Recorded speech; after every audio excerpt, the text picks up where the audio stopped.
Vamos a empezar una nueva serie este mes de febrero que se llama Los 4 elementos de la adoración. 4 elementos de la adoración. Pero vayan conmigo en sus Biblias a Juan 4:24. Juan 4:24. Cuando hablamos de adoración, cuando hablamos de esta actitud de adorar, de que Dios quiere que le adoremos, por lo general vamos a estos versículos. Cuando Jesús se encuentra con la mujer samaritana y el Señor Jesús le dice a la mujer samaritana, y en Juan 4:24, Dios es espíritu, y los que le adoran en espíritu y en verdad es necesario que adoren. Léanlo conmigo en voz alta. Dios es espíritu, y los que le adoran en espíritu y en verdad es necesario que adoren. La vida cristiana, hermanos, gira en torno a la adoración a Dios.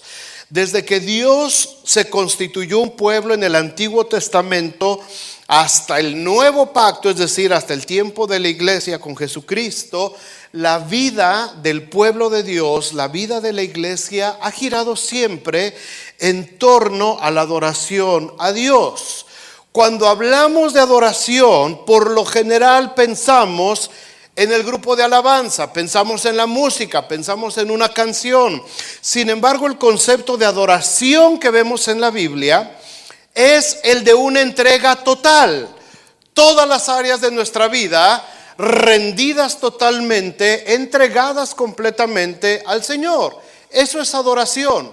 Adoración significa reconocer lo que Dios es y actuar en consecuencia. Porque Dios es santo, yo tengo que vivir en santidad. Porque Dios es bueno, yo tengo que ser bondadoso. Porque Dios me ha perdonado, yo tengo que aprender a perdonar a los que me han ofendido. Porque Dios no es un Dios violento, yo tengo que aprender a ser una persona pacífica. ¿Me entienden? Eso significa el concepto general de la adoración. Todos los días nosotros estamos adorando a Dios con nuestra vida.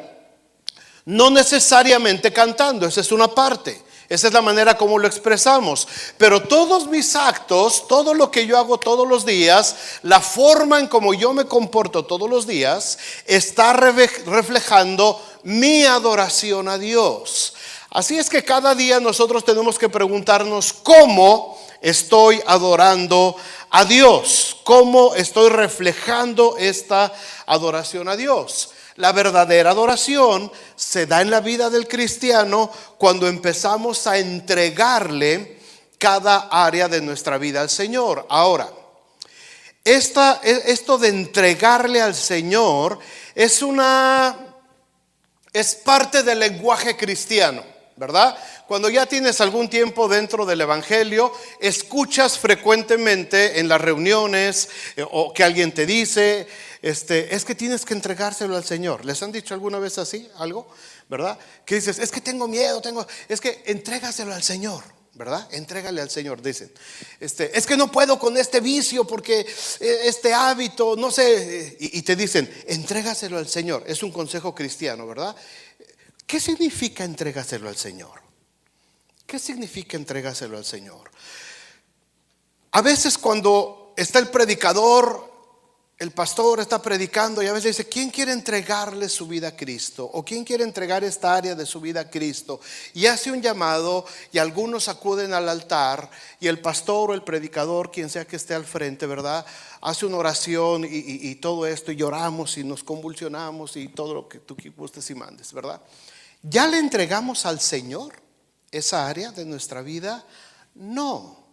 Eso es solamente un inicio. Eso es solamente el arranque de que tú quieres entregarle esa parte de tu vida al Señor. No quiere decir que por una oración o que alguien te impuso las manos, ya automáticamente se lo entregaste a Dios. Y a partir de ahí todo va a ser diferente. No, porque te vas a frustrar. No funciona así. En la palabra de Dios, en la vida cristiana, no hay soluciones de microwave, no hay soluciones de microondas, ¿verdad? Que lo metes aquí, te ponen las manos 5 segundos y ya, saliste totalmente renovado. No, cuando hablamos de entregarle algo al Señor, algo de nuestra vida, de nuestro carácter, de nuestras emociones, de nuestro pasado, de nuestra forma de ser, de lo que nos gusta, con lo que batallamos, en fin, todo lo que le tenemos que entregar al Señor, tenemos que hacerlo por obediencia. El entregarle al Señor las áreas de nuestra vida tiene que ver con obediencia. ¿Con qué? Obediencia. Obediencia. No es un asunto automático, no es un asunto solamente de imposición de manos o de oración. Tiene que ver con obediencia. Y para poder obedecer, necesito conocer y aprender lo que voy a obedecer para poderlo empezar a practicar en mi vida hasta que se convierte en un hábito en mi vida cristiana. A esto se refiere Jesús cuando habla de que tenemos que adorar al Señor en espíritu, pero también en verdad. No solamente de manera espiritual. La verdad es que se tiene que reflejar en mi vida. Dices, es que yo soy cristiano. Oye, pero qué genio tienes, man. Es que yo soy cristiano. Oye, ¿cómo chupas? Oye, es que yo soy cristiano. Oye, ¿cómo le hablas a tu mujer? Oye, ¿cómo tratas a tus hijos? Oye, ¿cómo en el trabajo ni se te ocurre decir que eres cristiano, man? ¿Nos quemas? Adorar a Dios en espíritu requiere que sea en verdad. Pero para poder adorar en verdad, necesito yo conocer. Necesito el conocimiento. ¿Qué es lo que voy a obedecer si no sé lo que voy a obedecer? No sé si les ha pasado alguna vez en el trabajo, en algún lado, que de pronto llega el jefe y les dice, oye, ¿y por qué no hiciste esto y esto y esto y esto? Pues es que nadie me dijo. Es que se supone que tenías que hacer. Pues sí, pero ¿dónde está escrito? ¿Dónde me pasaron una instrucción? ¿Dónde me dijeron? ¿O dónde? ¿Cómo lo voy a hacer? ¿Cómo voy a obedecer algo que desconozco?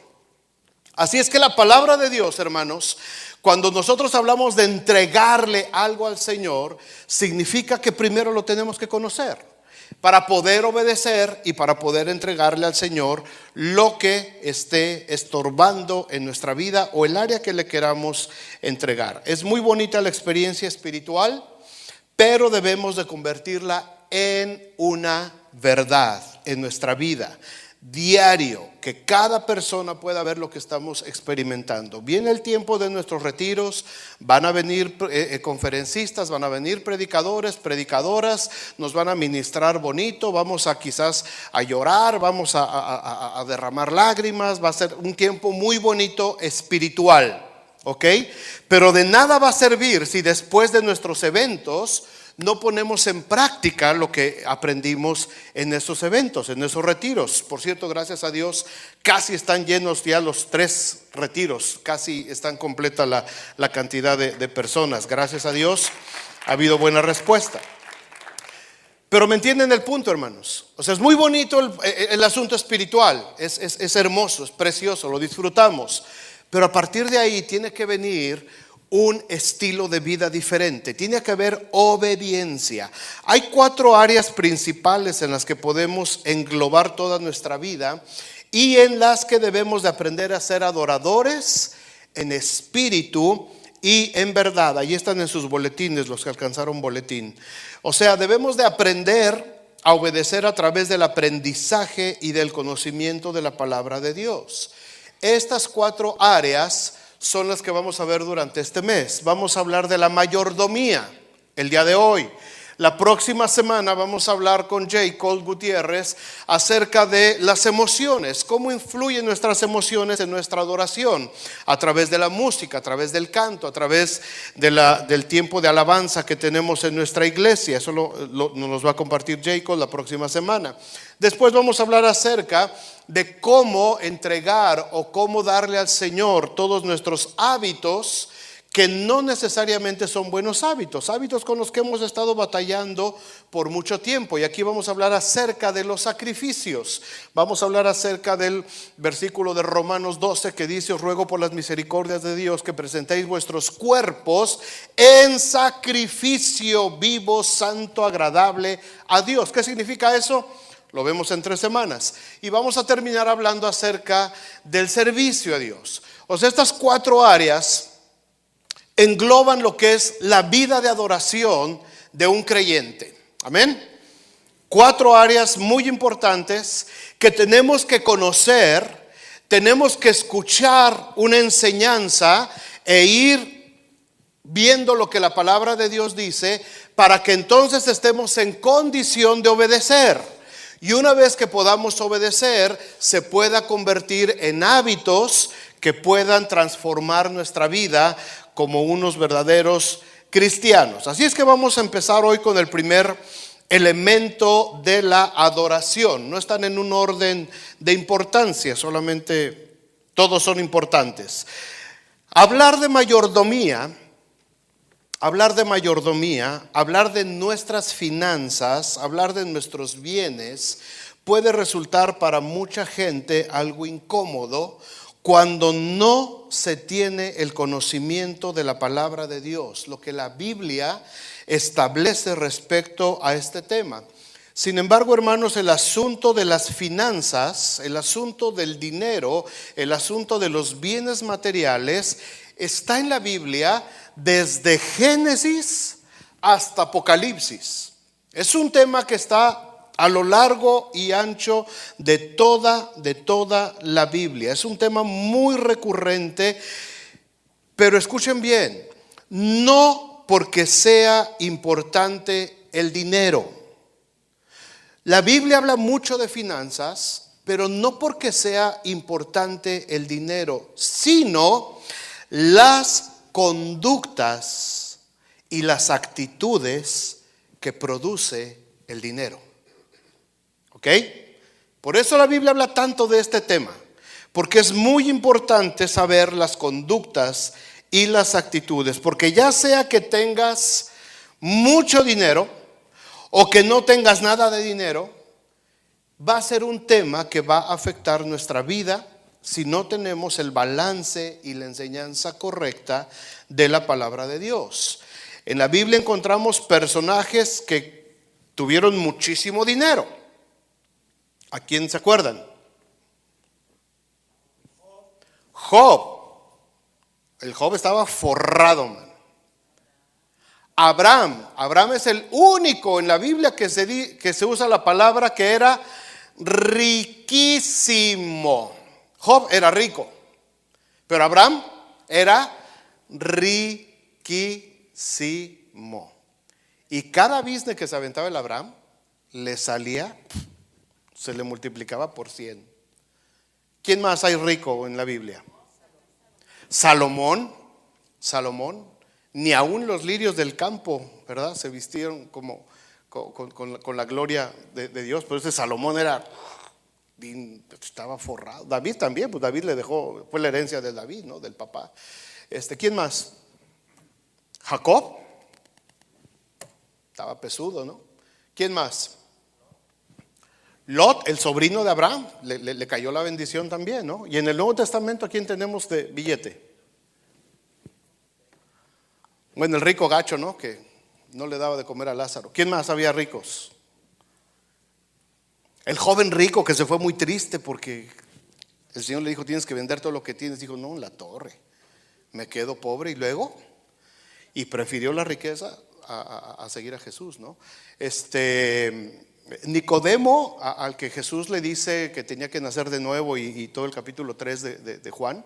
Nicodemo era uno de los principales de la sinagoga, era un hombre de muy buena posición social. Tenemos también a Cornelio, que era el centurión, que también tenía muy buena posición social. Tenemos también a Dorcas, la hermana que menciona Pedro, que murió y resucitó, la resucitó el Señor. Era una mujer de dinero, una vendedora de cosas que tenía negocio. Lidia, la vendedora de púrpura, era una mujer también de mucho dinero.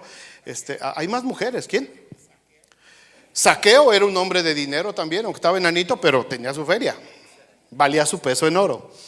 Tenía dinero. O sea, en la Biblia vemos muchos personajes que tenían dinero, y vemos también personajes que no tenían dinero. También vemos gente que era pobre, gente que no. Pero fíjense cómo en la Biblia vemos a toda esta gente honrada por Dios, no por su dinero, no porque tenían o porque no tenían, sino por su corazón delante de Dios. Juan el Bautista no tenía que caerse muerto. Juan el Bautista comía langostas, se vestía así todo harapiento, andaba todo medio mugroso, pero era la voz que clamaba en el desierto, ¿verdad? El que vino a preparar el camino al Señor Jesús. Vemos al pobre de la historia de Jesús, ¿no? Que del rico y el pobre.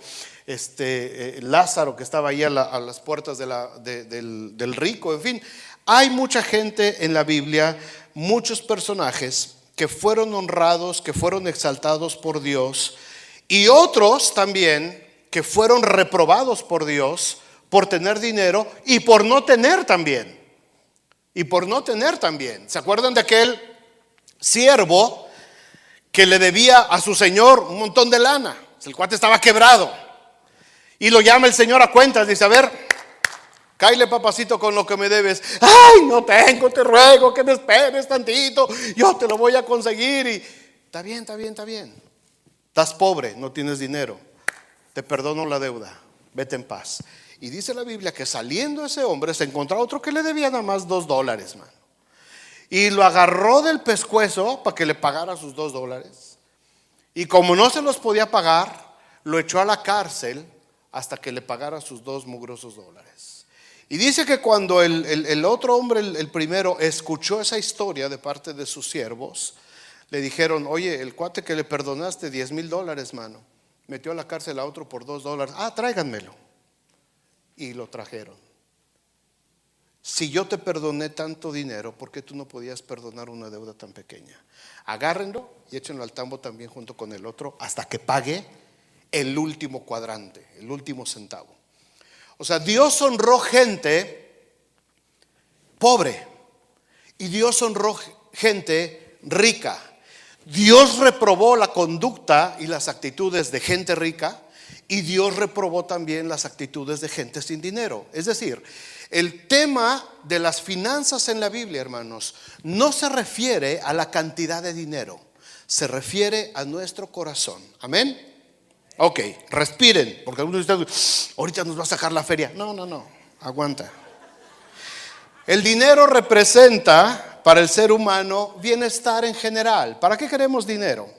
Pues para vivir. Tenemos que comprar comida, pagar la casa, comprarnos ropa, echarle gasolina al carro. Necesitamos para nuestro bienestar en general. Lo usamos para pagar servicios, para poder vivir. Todo lo que tenemos está bien. El problema, hermanos, radica cuando nuestra actitud sobre el dinero se vuelve en ambición, en codicia, en presunción, en nuestra confianza, y nos representa nuestra seguridad. Ahí es donde las cosas se empiezan a poner difíciles. Cuando hablamos de ofrendas y diezmos en la iglesia, mucha gente se llega a molestar porque no han experimentado la bendición de vivir en una vida de dar.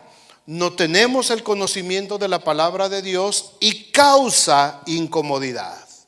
Cuando tú no conoces algo de lo que dice la palabra de Dios, puede llegar a causar incomodidad en nuestra vida natural, porque nos sentimos atacados, porque desconocemos la escritura. Casualmente, la gente que habla mucho o que critica el asunto del dinero en las iglesias, no hablan de que por qué no damos más, ¿verdad? La crítica cuando se habla de diezmos y ofrendas es: ¿y por qué estamos dando tanto? ¿Y por qué no le bajamos al 5%? Pero casualmente, fíjate que nadie dice: oye, ¿y por qué no mejor lo subimos al 15% el diezmo? ¿O lo subimos al 20%? La gente que se queja normalmente de que, ay, por dinero, es porque le quieren bajar.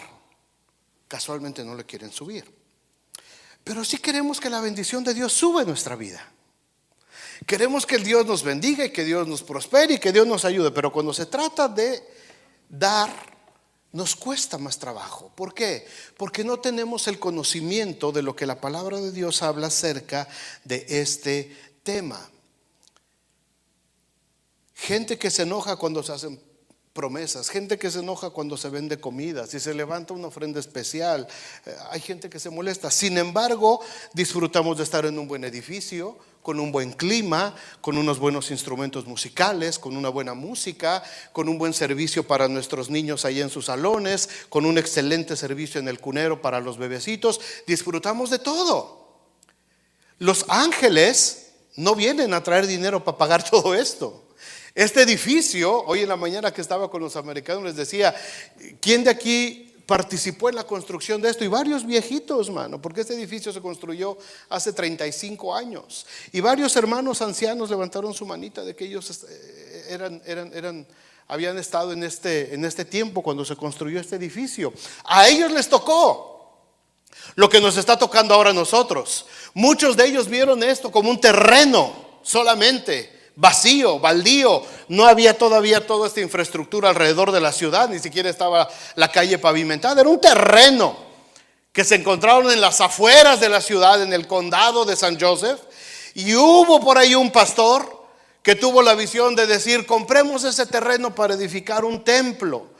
Y hubo gente que estuvo invirtiendo, ofrendando sin parar, mientras todo esto se iba levantando. Y ahora nosotros estamos aquí bien cómodos. Lo mismo va a pasar allí en la college, ¿verdad? Ahorita todos estamos trabajando, invirtiendo, y vendemos tamales, y vendemos flanes, y vendemos de todo.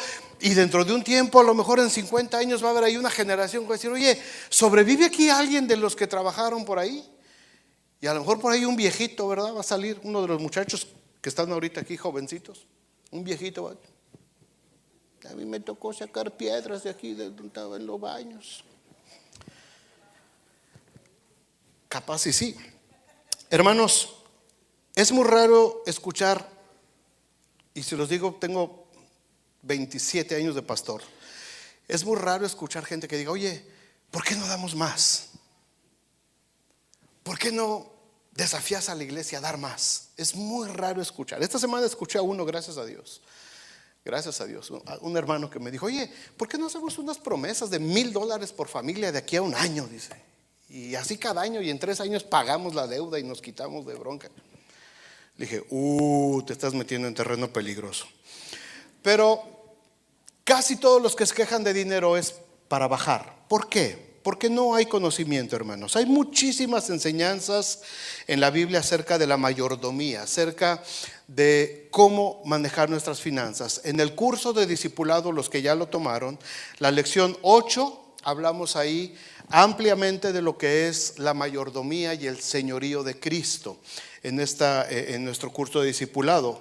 Y hay muchísima información más. Hoy les quiero dar, para aumentar nuestro conocimiento sobre este tema, 3 enseñanzas bíblicas que nos van a ayudar a obedecer mejor al Señor en esta área. Y si queremos realmente adorar al Señor, esta es una de las áreas que muchas veces cuestan más trabajo a la gente para rendirle al Señor. Y vuelvo a decirlo, ¿por qué nos cuesta trabajo rendir ciertas áreas de nuestra vida al Señor? Por falta de conocimiento, porque solamente tenemos un conocimiento parcial. Así es que la primera enseñanza que les quiero compartir hoy: somos administradores, no somos dueños. Díganlo conmigo: somos administradores, no dueños. ¿Ok?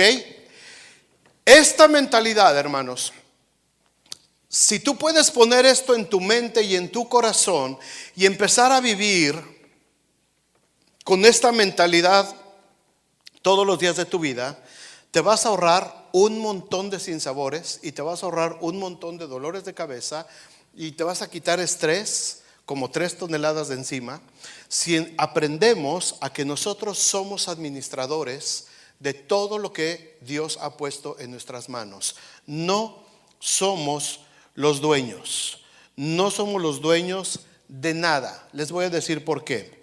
Hay algunas escrituras que lo afirman.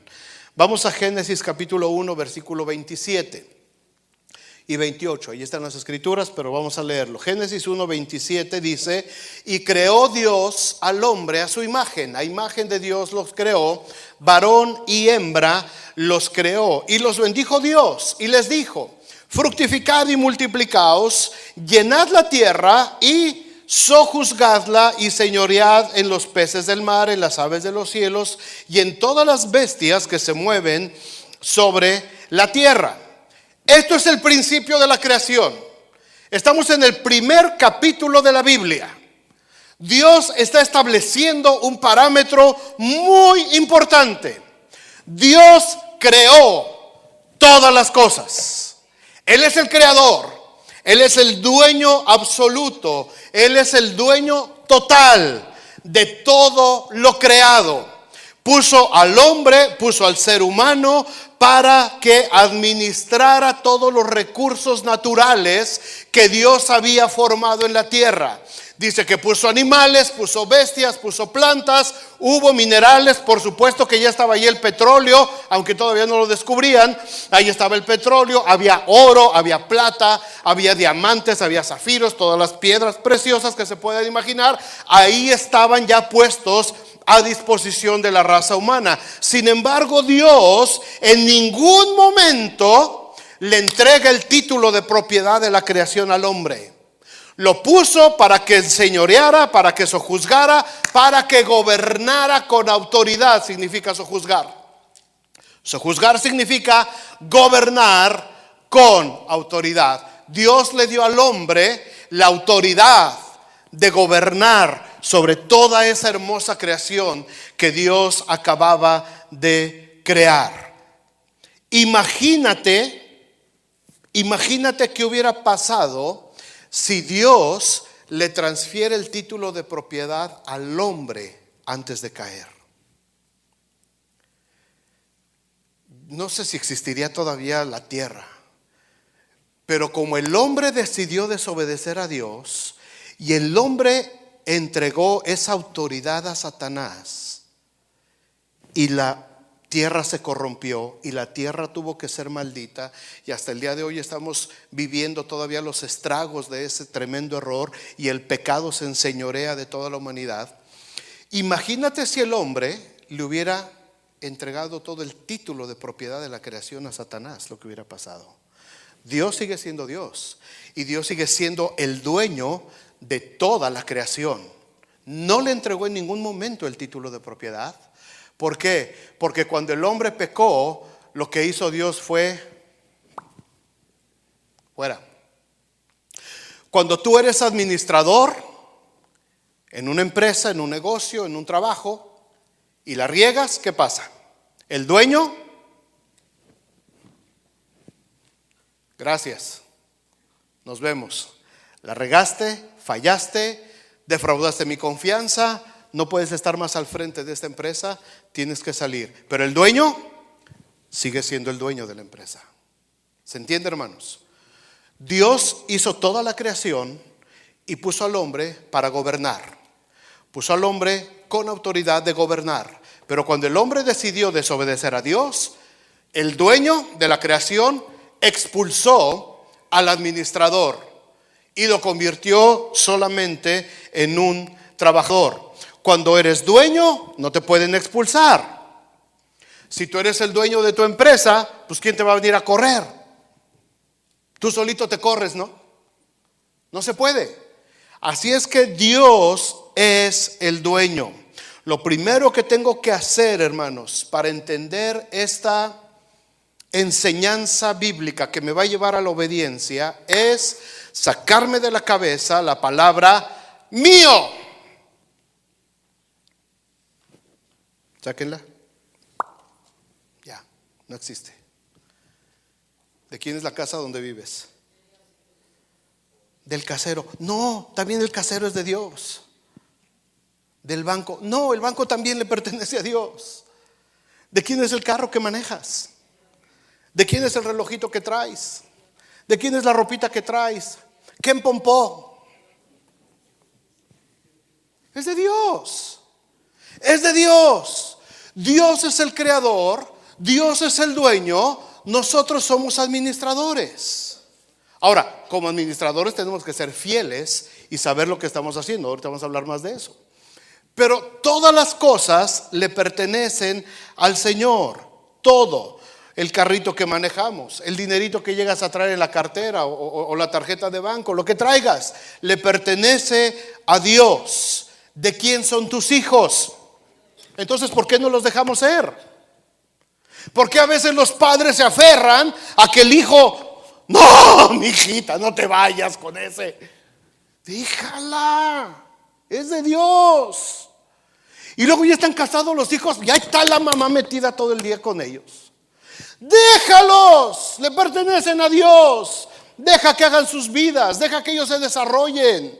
Son de Dios. ¿De quién es tu mamá? Ya se murió hace 10 años y sigues llorando. Ya está con el Señor. Ya déjala, le pertenece a Dios. Hermanos, cuando nosotros nos aferramos a cualquier cosa en este mundo, sufrimos. Sufrimos. Cuando estás tan aferrado por tu carro, ahí estás en la noche, ni duermes por estarlo vigilando. Es de Dios. Cuídalo, pero no te aferres, no te afanes. Te compras la bolsa de $300 y la traes vacía. Cómprate una de 10 y métele $290 a la bolsa. Y no la puedes ni perder de vista. Mi bolsa, mi bolsa, mi bolsa. ¿Han visto mujeres que se vuelven medias locas así con mi bolsa, mi bolsa, mi bolsa? ¿De quién es? Es de Dios. Dios nos los dio. Dios puso las cosas para nosotros. Hermanos, tenemos que aprender a ser solamente administradores. ¿Dónde está el título de propiedad de Dios? Salmo 24:1. Salmo 24:1 y 2. De Jehová es la tierra y su plenitud, el mundo y los que en él habitan, por una sencilla razón, porque él la fundó sobre los mares y la firmó sobre los ríos. Punto. ¿De quién es la tierra? De Dios. ¿De quién es la plenitud de todo lo que hay en la tierra? De Dios. ¿A quién le pertenecen todos los que en él habitan? A Dios. ¿De dónde sacamos que nosotros somos dueños de algo? ¿De dónde sacamos que yo soy dueño de mi casa? ¿De dónde saco que esos carros que traigo son míos? ¿De dónde los saco? ¿De dónde saco que mi cartera es mía? ¿De dónde saco que este reloj es mío? Nada es nuestro. Todo le pertenece a Dios. Yo soy administrador de Dios. Cuando tuvimos la crisis tan fuerte en el 2008 en California y teníamos la casa, $380,000, pagaba $2,700 de mortgage y la tuve que perder la casa. Y la gente me decía, ¿y qué vas a hacer? Pues nada, ¿qué voy a hacer? Irme a buscar a dónde voy a ir a vivir ahora. Pero es que es tu casa, tienes que pelear. ¿Por qué voy a pelear? Es de Dios. Dios me la permitió por un tiempo para vivir con mi familia. Ya no la podemos tener. Dios proveerá. El Señor proveerá. Y el Señor proveyó y nos puso en lugares mejores todavía. Pero no estábamos aferrados y veíamos gente y conocíamos gente que estaba al borde de la crisis nerviosa y del colapso, porque desesperados por estar aferrados a esa mentalidad de dueño, a esa mentalidad de mío. Entonces, cuando uno está aferrado a eso, no podemos avanzar. Le pertenece a Dios. Todo lo que tenemos le pertenece a Dios. ¿Por qué? Porque Él es el creador. Y porque para mí es mucho mejor que Dios sea el dueño a que sea yo. Sería muy conveniente porque no nos limita el Señor, no nos amarra el Señor, no nos pone en estrés total. No estás amarrado a una casa. Si Dios te quiere mandar a otro lado, pero ¿qué voy a hacer con mi casa? Déjalas de Dios. Dios sabrá lo que tiene que hacer con esa casa. Dios sabrá lo que va a hacer con ese carro. Dios sabrá lo que va a hacer con las cosas que te ha dado. Dios es el dueño de todo. ¿Eso incluye el dinero? Por supuesto que sí. Mira lo que dice Ageo 2:8. Ageo 2:8. Mía es la plata y mío es el oro, dice Jehová de los ejércitos. ¿De quién es? ¿Qué es suyo? La plata. ¿Qué es suyo? El oro. Y tú te sientes bien chido porque andas con $20 en la bolsa. Es que yo traigo $100 en la bolsa. Puros recibos de Lowe's, mano, traigo yo. ¿No han visto así gente que, ay, y te abre, ¿cuánto? Ay, ¿tendrás cambio? Mía es la plata, mío es el oro. ¿Sabes cuándo dijo esto el profeta Ageo? Déjame decirte rápidamente el contexto.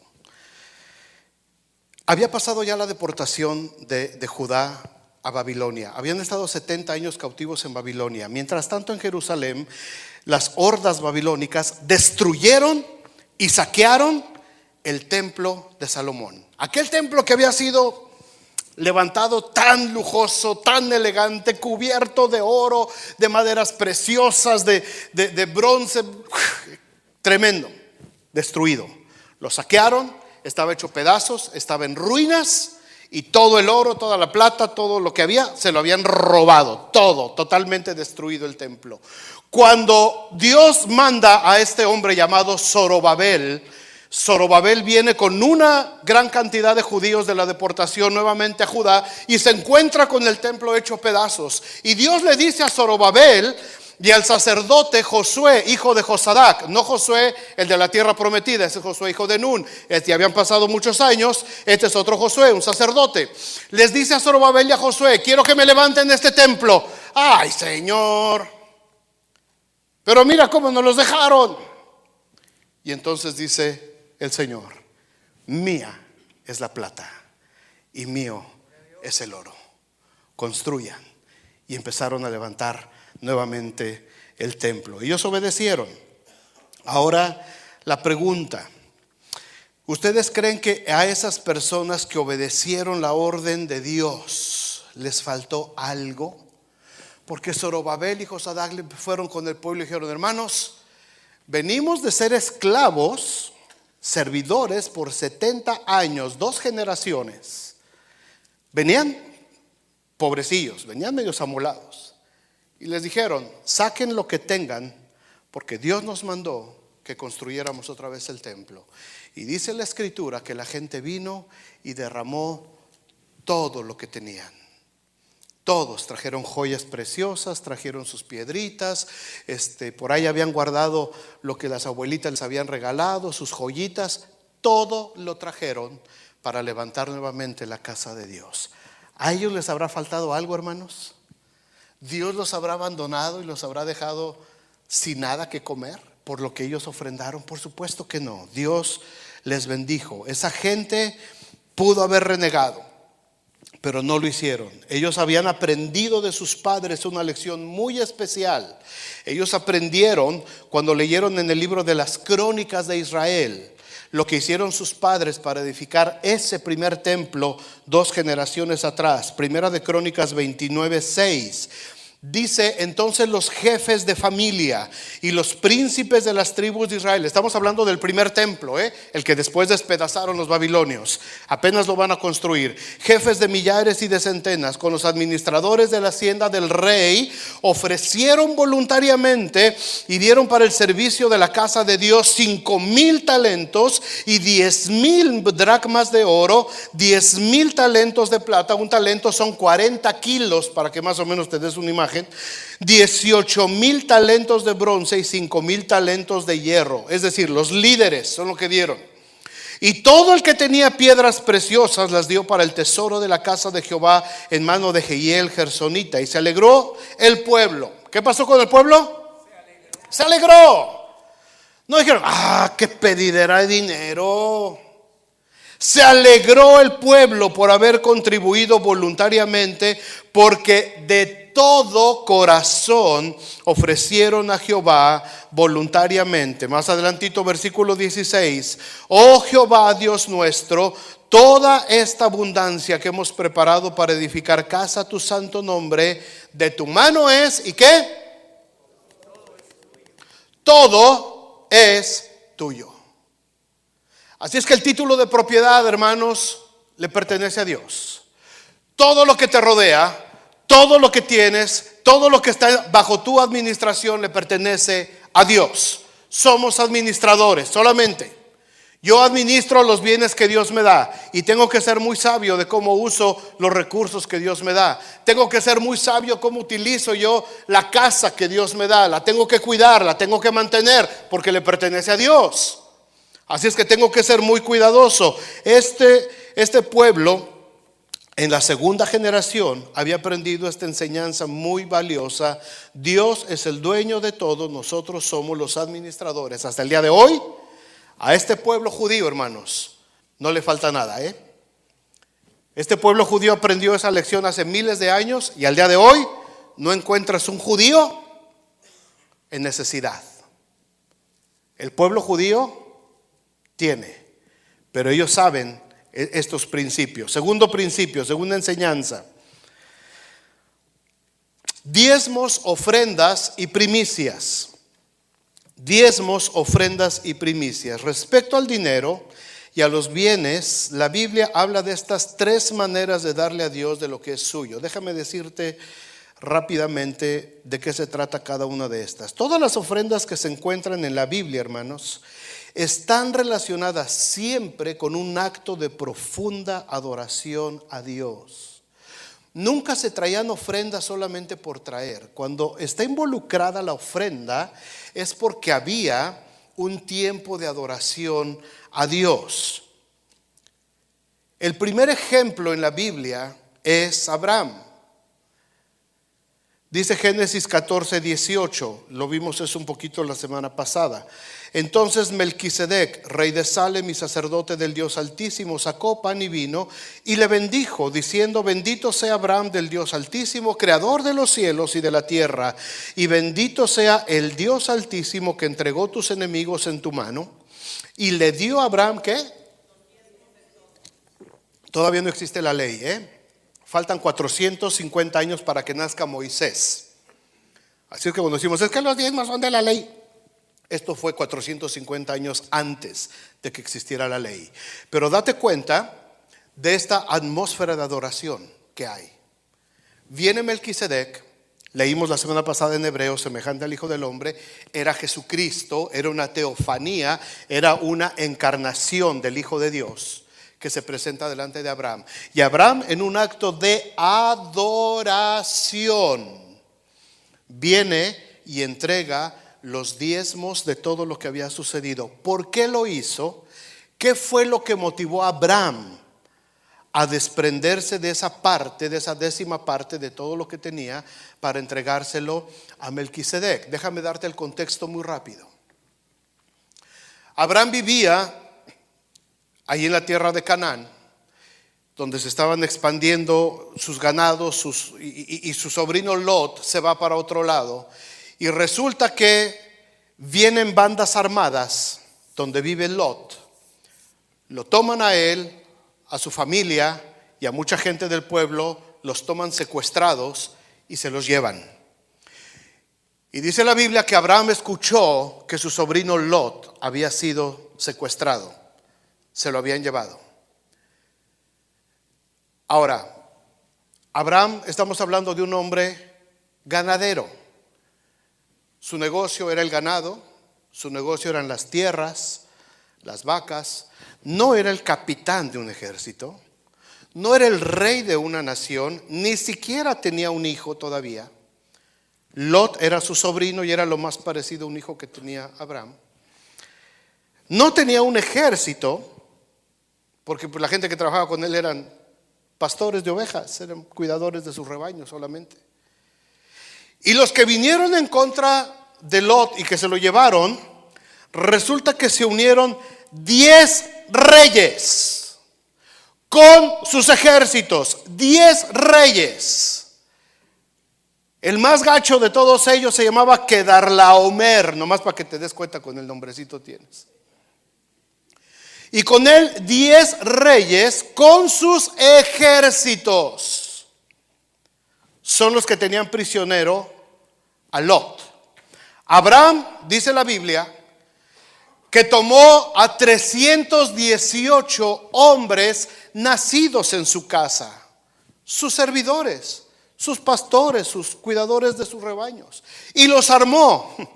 ¿Con qué los armó? Con palos, con lanzas, con los azadones con los que sacaban la paja para el ganado. Y ahí va Abraham, anciano, no era hombre de guerra, no era soldado, no era militar, no era un estratega militar. Ahí va con su azadón y con 318 desarrapados, ahí van a enfrentarse a 10 ejércitos armados y establecidos. Les pusieron una corretiza, mano. Abraham a estos 10 los derrotó, recuperó a su familia. Y no solamente eso, sino dijo, con permisito, dijo Ponchito, y pum, se jaló todo el botín de esos 10 reyes. Cuando viene este capítulo que estamos leyendo, dice, cuando regresa Abraham de la guerra con Kedorlaomer y los 10 reyes que con él estaban, es cuando sale entonces a su encuentro el rey de Salem, Melquisedec, y el rey de Sodoma junto con él. Y a Melquisedec es al que le da la adoración y le da los diezmos de todo. Oye, después de lo que Dios había hecho con Abraham, con su pequeño ejército de 318 pelados, enfrentarse a 10 reyes, despelucarlos, corretearlos, recuperar viva su familia y todavía traer ese botín. ¿Entiendes por qué le dio a Abraham los diezmos de todo? ¿Qué cosa pasó ahí? Abraham entendió, no fui yo, no fueron mis 318, fue Dios, fue Dios. Cuando tú reconoces lo que Dios hace en tu vida, cuando tú entiendes lo que acaba de suceder en tu vida, en ese momento hay gratitud, hay reconocimiento y hay un sentir de adoración. En este caso Abraham, él expresó su adoración a través de ofrendar. Melquisedec necesitaba dinero, era el hijo de Dios, era el dueño de todo. Todo había sido creado por medio de él y para él. No lo necesitaba Jesús. Abraham necesitaba corresponder y dar ese diezmo. A partir de ahí, hermanos, de ese momento y en los descendientes de Abraham, se instituye el diezmo como un acto de obediencia, de gratitud a Dios. Siempre vemos la entrega de los diezmos como un acto de adoración. Ya después se pone en la ley, pero siempre es dentro de un acto de adoración. No es un acto de control o de conveniencia. Escuchen por favor bien esto. No es un acto de control o de conveniencia. Yo sé que en muchos lugares, yo sé que mucha gente habla y manipula y tergiversa la enseñanza bíblica para sacar dinero de las personas. No se trata de control, no se trata de conveniencia, ¿verdad? Porque humanamente estamos acostumbrados a eso. El marido a veces cuando quiere hacer enojar a la mujer, dice, ajá, pues ahora no te doy para las compras. Y le amarra la cartera. Y la mujer dice, ¿ah, sí? Pues me voy a trabajar y a ver quién gana más. Y se sale a trabajar.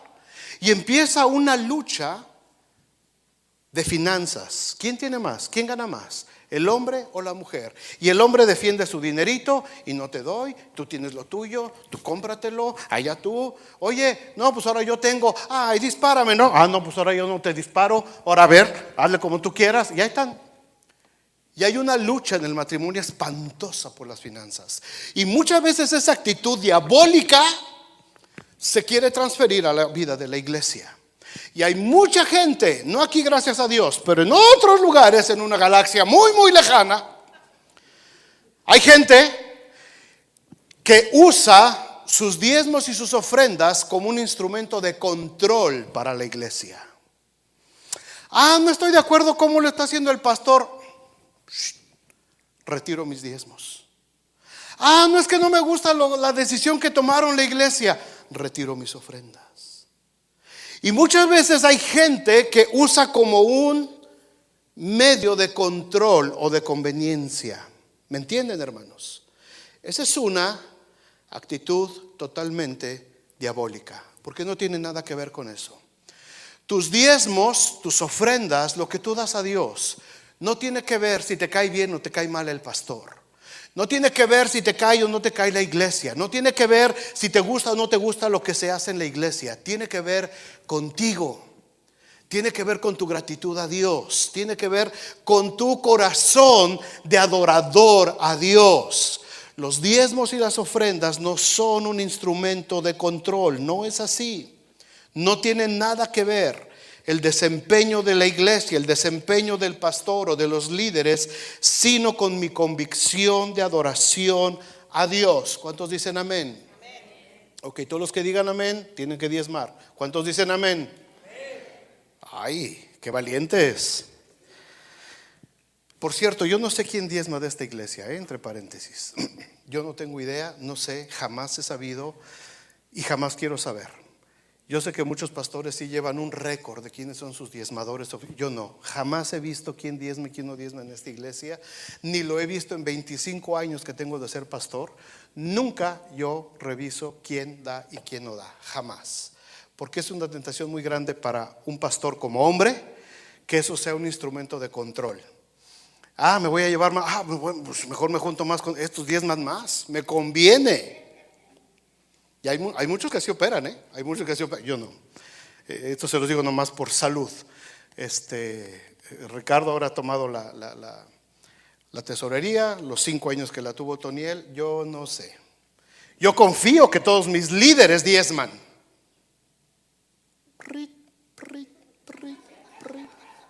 Confío que todos los servidores diezman.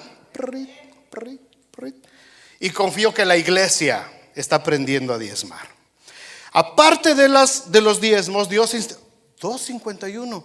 Dios instituyó en la ley que le dio a Moisés también el asunto de las ofrendas, que eran desde granos, animales, hasta dinero, joyas que la gente entregaba en diferentes ocasiones, ya fuera para cubrir sus pecados o alguna falta, pero había en particular una que era de mucho agrado a los ojos de Dios, la ofrenda voluntaria. Esta se habla mucho en la ley, en Levítico, en Deuteronomio se habla mucho de la ofrenda voluntaria. Esa no era porque habías pecado, no tenías que pagar un pecado, no tenías que hacer nada, era solamente porque tu corazón quería llevar una ofrenda al altar del Señor. Era una bendición. La otra clase de ofrenda que vemos en el Antiguo Testamento son las primicias.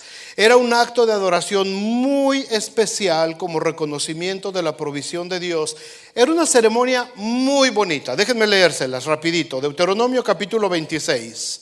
Deuteronomio 26 dice: cuando hayas entrado en la tierra que Jehová tu Dios te da por herencia, y tomes posesión de ella y la habites, fíjate qué hermoso, ¿no? Cuando ya estés allá adentro, entonces tomarás de las primicias de todos los frutos que sacares de la tierra que Jehová tu Dios te da.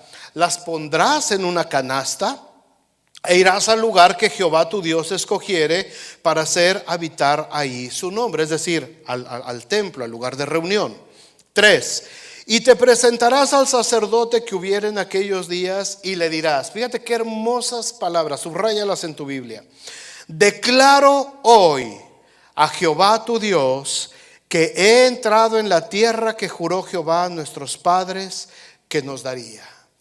O sea, ya estoy en la tierra que Dios me dio. Qué bendición. Dice, y el sacerdote tomará la canasta de tu mano y la pondrá delante del altar de Jehová tu Dios. Esta era la fiesta de las primicias. Muchas iglesias todavía tienen el día de hoy la costumbre de hacer esta fiesta de las primicias, y hay gente que llega con sus canastas de frutas y verduras y vegetales y se hace toda una fiesta ahí, y acabando pues entre toda la gente se reparte toda esa comida que traen. Aquí como que pues no es tanto, porque es así como que somos medios campesinos, pues no, ¿verdad? Pero por ejemplo en Puebla yo me acuerdo una iglesia muy grande, Éfeso, una iglesia pentecostal, llegaban de todas las rancherías del estado de Puebla ahí, y 7 días estaba abierto el templo, 7 días, 24 horas al día la gente estaba llegando y traían animales, estaba el altar lleno de cochinitos, de gallinas, de pollos, de guajolotes, de elotes, de nopales, de todo. Era una fiesta tremenda que duraba 7 días. Y afuera en el patio guisa y guisa y guisa y guisa y guisa y come y come y come. Era una cosa preciosa ahí, ¿no? Aquí no se usa tanto, pero mucha gente utiliza esta enseñanza de las primicias como su primer cheque, por ejemplo, de un trabajo. Eso en mi familia ha sido siempre una tradición desde mis abuelos, a lo mejor. Cada vez que tenemos un trabajo nuevo o que encontramos un trabajo, el primer cheque íntegro lo depositamos como una primicia. Eso es un acto de ofrenda, una adoración a Dios.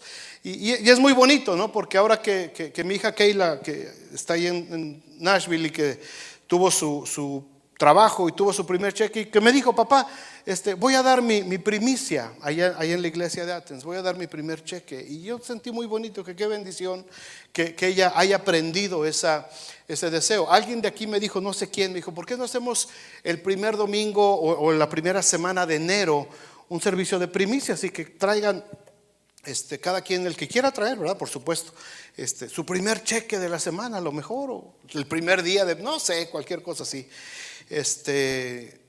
No sé por qué no lo hice, pero el otro año lo hacemos. El que lo quiera traer todavía, bienvenido, todavía se puede hacer. Pero era un acto de adoración, las primicias, lo que se le entregaba al Señor de lo primero que cosechabas, de tu primer trabajo, la primer bendición, era para Dios, era para el Señor. Hay esta otra, pon la gráfica anterior, Carla, por favor. Quiero nada más que vean esto. Las ofrendas, los diezmos, me encanta esta interpretación de un pastor amigo mío. Dice: los diezmos se trata de obediencia. Los diezmos es darle a Dios de lo que Él nos da. Esos son los diezmos, ¿verdad? Cuando yo traigo mis diezmos, es mi obediencia, mi acto de adoración a Dios.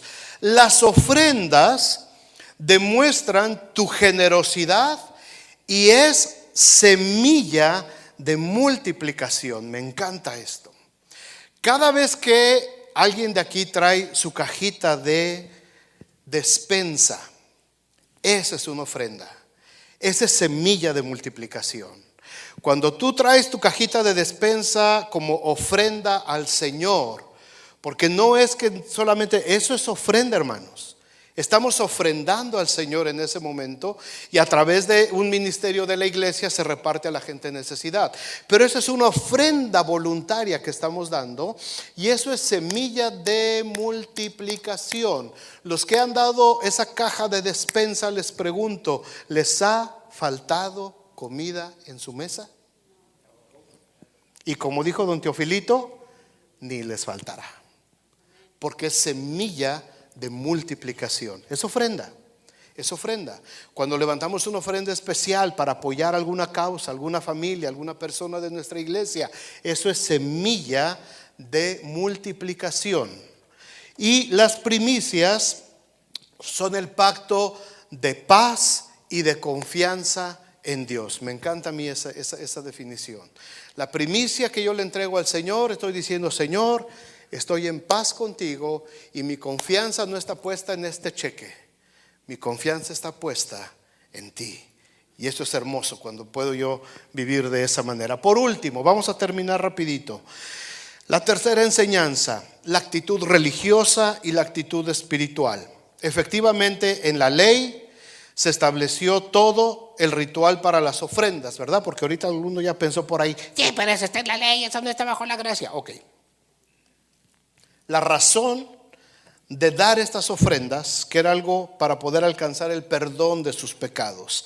Al principio el pueblo lo aceptó con mucho gusto, pero empezó a pasar el tiempo, pasaron los siglos y las ofrendas se fueron volviendo en una carga muy fuerte para la gente, porque perdió su carácter espiritual y se convirtió en algo puramente religioso para el pueblo de Dios. En muchas ocasiones se apartaron de Dios, dejaron de ofrendar No hubo sacerdotes, no hubo levitas que les enseñaran la palabra, y el pueblo se desviaba y se perdía. Se perdían sus bendiciones, perdían la protección de Dios, perdían sus riquezas, los robaban, los mataban, eran sometidos por sus enemigos.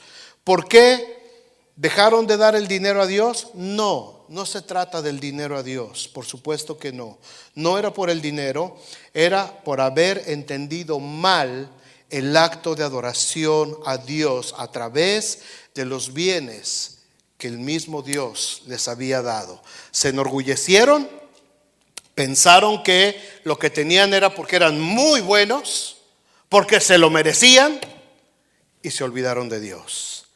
Así es que cuando Dios veía esa situación, les levantaba un profeta y les mandaba profetas para que los llamaran un poquito a considerar. Y uno de esos profetas es Malaquías. Fíjate lo que dice Malaquías 3, desde el versículo 6. Dice: porque yo, Jehová, no cambio. Por esto, hijos de Jacob, no habéis sido consumidos. Desde los días de vuestros padres os habéis apartado de mis leyes y no las guardasteis. Vuélvanse a mí y yo me volveré a vosotros. Ha dicho Jehová de los ejércitos. Pero ustedes dijeron: ¿en qué hemos de volvernos? Fíjate la arrogancia con la que hablaban. ¿En qué hemos de volvernos? ¿Robará el hombre a Dios? Les dice el Señor.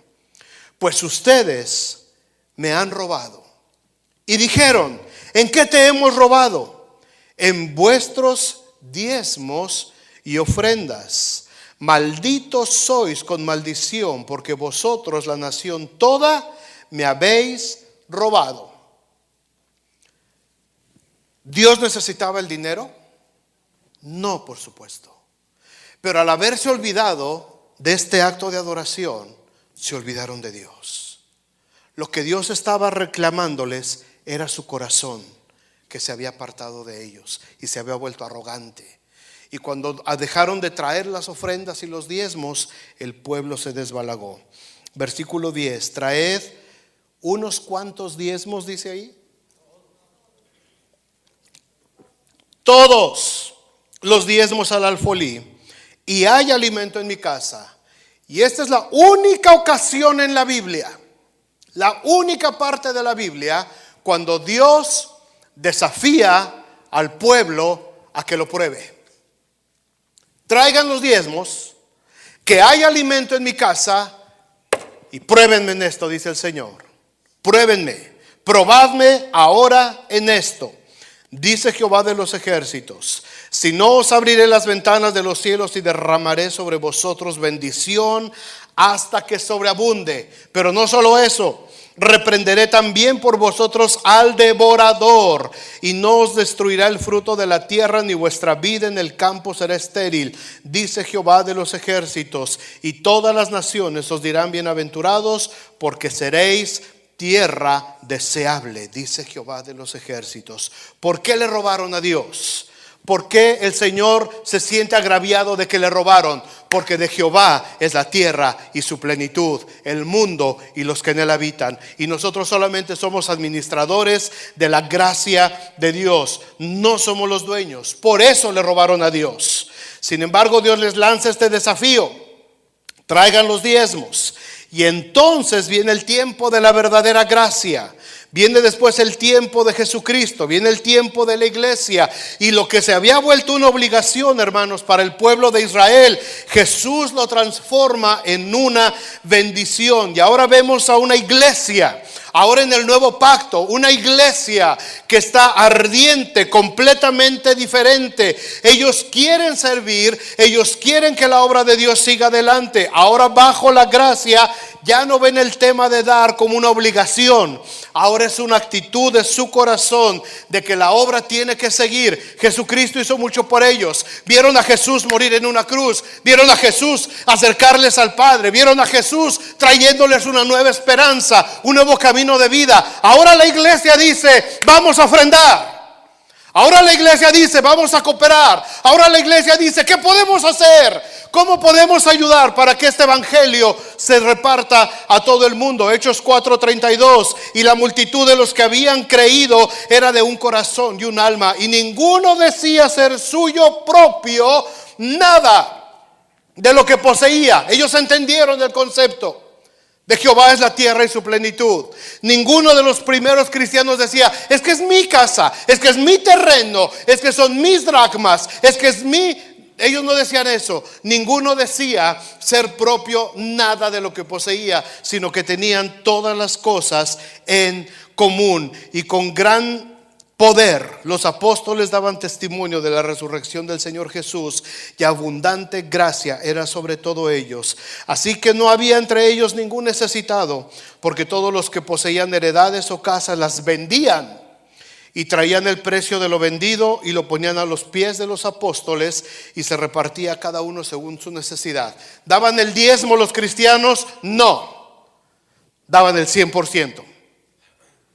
Ellos daban todo lo que tenían, todo lo que poseían, todo lo que ellos querían. Era una actitud, no era el dinero, hermanos. Era la actitud, era el corazón de la gente que había entendido lo que Cristo había hecho en sus vidas. Segunda de Corintios 8:1. Pablo, hablándole a los corintios, dice: asimismo, hermanos, os hacemos saber la gracia de Dios que se ha dado a las iglesias de Macedonia, que en grande prueba de tribulación, la abundancia de su gozo y su profunda pobreza abundaron en riquezas de su generosidad. Los hermanos de Macedonia estaban pasando una situación terrible. Los tenían acorralados, había persecución de los judíos, estaban pasando por pruebas tremendas, una gran tribulación. Les habían quitado trabajo, les habían quitado casa, les habían quitado propiedades, les quitaban su dinero, les quitaban sus granos, les quitaban su trigo, todos se los quitaban. Apenas estaban sobreviviendo los hermanos de Macedonia. Pero fíjate lo que pasó con los hermanos de Macedonia: y de su profunda pobreza abundaron en riquezas de su generosidad. Pues doy testimonio, dice Pablo, de que con agrado, ¿con qué? Con agrado, dice, han dado conforme a sus fuerzas y aún más allá de sus fuerzas. Estaban pobres, estaban bien tronados, pero había algo en su corazón. Había gratitud en su corazón por lo que Dios había hecho por ellos. Y dice que ellos dieron más allá. 4. Pidiéndonos con muchos ruegos que les concediéramos el privilegio de participar en este servicio para los santos. Y no como lo esperábamos, sino que asimismo se dieron primeramente al Señor y luego a nosotros. Vénganse, muchachos de alabanza. Hermanos, esta iglesia de Macedonia, pobres, le rogaban a Pablo que les permitieran ofrendar. Y Pablo decía: hermanos, están muy necesitados. Pablo, permítenos ofrendar para poder ser de bendición a los demás. Esas ofrendas fueron multiplicadas, bendecidas a lo largo de los siglos hasta nuestros días. Y un día que estemos en la presencia de Dios, hermanos, y acuérdense, cuando estén allá conmigo se van a acordar de mí, pero el Señor se los va a recordar. Las ofrendas de esos hermanos de Macedonia, gracias a esas ofrendas, tú y yo estamos aquí. Gracias a las ofrendas de todos estos hermanos que impulsaron el Evangelio de Jesucristo, el Evangelio atravesó 20 siglos de historia hasta llegar hasta nosotros. Pónganse de pie, hermanos. Nos toca a nosotros seguir invirtiendo en el reino de Dios para nuestros hijos, hermanos, para nuestras generaciones que ni siquiera conocemos todavía. No como una obligación, sino como una actitud del corazón. Cuando aprendemos estos principios bíblicos, podemos obedecer. Y cuando obedecemos, entonces es cuando estamos entregando todo a Dios en oración. Así funciona la vida espiritual. cuando se hace, como dijo Jesús, en espíritu y en verdad. El servir a Dios, el entregar a Dios, el darle a Dios lo que le corresponde, el someter toda nuestra área de mayordomía, de finanzas al Señor, hermanos. Esto trae bendición. Esto trae bendición. Y el Señor nos desafía: probadme ahora en esto. Pruébenme. Pruébenme. Yo sé que si hay una iglesia que diezma fielmente al Señor, no necesitas hacer nada más. No necesitas hacer nada más. Si nuestra iglesia se convierte en una iglesia que aprende esta enseñanza y solamente diezmamos, todos, la iglesia no necesita vender tamales ni tacos. La iglesia no necesita estar haciendo aquí y allá, porque Dios hace que sobreabunde en su casa. El reto de Dios es ese: pruébame. Yo voy a hacer que sobreabunde. ¿Y sabes qué? Voy a reprender al devorador, a ese que se está robando todo de tu cartera, y cada vez que abres la cartera no traes nada, y te dan el cheque y dices: ya se me acabó, ¿dónde se fue? ¿Quién sabe? Y eso que dice el profeta también, ¿verdad? Recibes tu salario en saco roto. No te rinde, no te luce. Se te va como agua el dinero y no sabes ni a dónde. Prueba a Dios. Pruébalo. Pruébalo. Y el Señor va a hacer algo hermoso. Algunos de ustedes conocen a mi mamá. Mi mamá tiene 91 años. Ahorita nos está viendo por internet. Tiene 91 años. Y ella recibe una pequeña pensión del Seguro Social en México. Cada 3 meses, fielmente, mi mamá, desde hace 6 años que estamos aquí, envía sus diezmos a esta iglesia. ¿Sabes por qué? No porque yo soy el pastor, no porque su chiquitín y su bebecito es el pastor de la iglesia. ¿Sabes por qué lo hace? Porque cuando yo la traje a ella, recién acababa de morir mi papá. Y ella venía en el momento más difícil de su duelo como viuda. Tenía unos días que había fallecido mi papá cuando yo me la traje aquí. Y ella siempre me dice: nunca voy a olvidar cómo la iglesia de South Bend me recibió, y cómo en medio de mi dolor los hermanos me abrazaban, las hermanas me consolaban, hasta los niños venían y me decían abuelita y me abrazaban. Dice: y Dios usó a la iglesia de South Bend para que yo sanara ese dolor. Por eso diezmo a esa iglesia, dice. Por eso la considero mi iglesia, porque esa iglesia hizo algo muy fuerte por mí. ¿Qué ha hecho la iglesia por ti, hermano? ¿Qué ha hecho la iglesia por ti? ¿Qué está haciendo la iglesia por tus hijos? ¿Qué está haciendo la iglesia? No yo, la iglesia. ¿Qué está haciendo la iglesia por nosotros? ¿Qué significa para mí la iglesia? Para mí la iglesia se ha convertido en mi pasión. Para mí la iglesia se ha convertido en esa pasión de querer servir al Señor, de querer abundar, de querer sobreabundar, de querer ver esta preciosa generación, de querer ver una orquesta, de querer ver lugar donde podamos, no sé, hacer tantas cosas. Se ha convertido en una pasión para mí. Y para ti, para cada uno de ustedes, ¿qué es la iglesia? ¿Qué es la iglesia? Nuestras ofrendas, nuestros diezmos, nuestras primicias, hermanos, son un acto de adoración. Es un principio espiritual. Si no lo estás experimentando, deja que el Señor te desafíe a hacerlo. Pero recibe este conocimiento. Y si no lo quieres hacer, está bien. Dios lo pondrá en su momento. Solamente te digo esto: el acto de adoración hermoso, de gratitud, es decirle: Señor, aquí está lo que te pertenece a ti, y adorarle en espíritu y en verdad. Y el Señor hará que sobreabunde en tu casa, en tus hijos, en nuestra iglesia. Padre, gracias por este hermoso tiempo. Gracias por